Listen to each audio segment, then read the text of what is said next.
বৌমার সাথে কাকা শ্বশুরের প্রেম, বৌমাকে নিয়ে পালিয়ে গেল কাকা শ্বশুর। ঘটনায় চাঞ্চল্য এলাকায়। বৌমার প্রেমে হাবুডুবু খাচ্ছে কাকা শ্বশুর।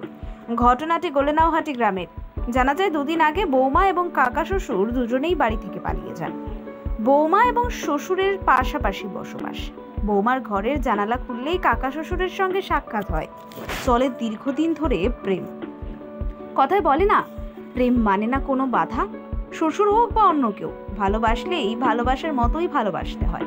তাই ভালোবাসার প্রমাণ দিতে বৌমাকে নিয়ে পালিয়ে গেলেন কাকা শ্বশুর। এই ঘটনার সাক্ষী থাকলো গোলেনাওহাটির এক গৃহবধূ। শ্বশুরকে ভালোবেসে পালিয়ে গেলেন তার হাত ধরে। তবে ঘটনাস্থলে গিয়ে জানা যায় দুজনেরই সন্তান রয়েছে। তাহলে কি করে নিজেদের সন্তানকে ভুলে পালিয়ে থাকতে পারে অন্য জায়গায়? কেমনই বা শ্বশুরের দায়িত্ব ও কর্তব্য বৌমাকে নিয়ে পালিয়ে গেলেন? এ বিষয়ে এলাকার নানান কৌতূহল, শুরু হয় নানান লোকের মধ্যে নানান প্রশ্ন। তবে কি শেষমেশ বউয়ের সাথে শ্বশুরের বিবাহ হবে কি তা নিয়ে নানান জল্পনা শুরু হয়েছে এলাকায়।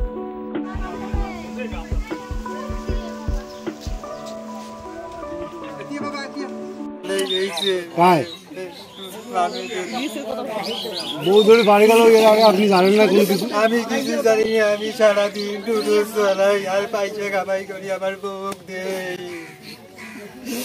আমার ঠিক কয় টাকা থাকে না, থেকে আমি কিছু জানি না।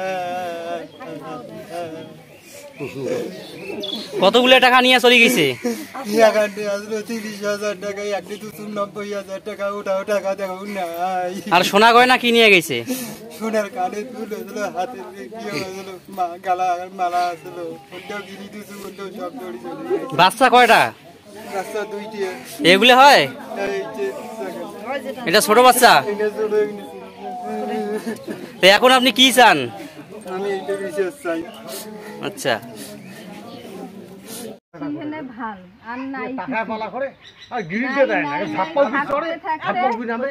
আবার বুঝি এই 1-2 বছর থেকে আবার 2 জন, এই যখন থেকে এটা বাড়ি এনেছে আবার আমার 2 জন খাওয়ার মতন।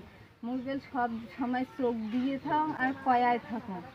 তাই কলকাতা গেল, প্রথমবার গেল।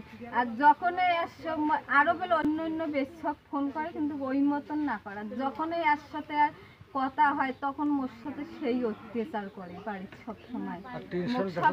মায়ের হুমকি দেয়। ওই ভয়েতে মুই কোনো কম না।